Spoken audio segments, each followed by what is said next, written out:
আসসালামু আলাইকুম, সবাই কেমন আছেন? আশা করি ভালো আছেন। বৃষ্টি তো মাশাআল্লাহ হইতেই আছে, দিন রাতে বৃষ্টি হচ্ছে। ছাদে তো উঠাই যায় না, তারপরও আজকে ছাদে উঠলাম। উঠে দেখি মাশাআল্লাহ আমার ছাদ বাগানের দুধ কচুগুলি অনেক বড় বড় হয়েছে, পাতাগুলিও অনেক বড় বড় হয়ে গেছে। ভাবলাম যে আসছি যেহেতু কিছু কচুর ডালা কেটে নিয়ে যাই রান্না করার জন্য। তা কিছু ডালা কেটে নিয়ে আসলাম। পাতাগুলি মাশাআল্লাহ অনেক বড় বড় হয়েছে, দেখেন মাশাআল্লাহ অনেকগুলি হয়েছে।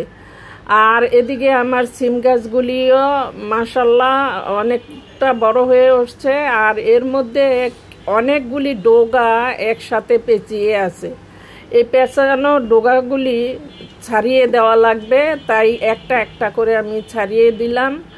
আপনারাও আমার মতো এরকম ডগা পেঁচিয়ে থাকলে ছাড়িয়ে দিবেন, আর আনন্দের সহিত ছাদ বাগান করবেন। ছাদ বাগান ছাড়া আমি কিছুই বুঝি না, আমার কাছে অনেক ভালো লাগে, আনন্দ লাগে ছাদ বাগান করতে। ভালো থাকবেন, আমার চ্যানেল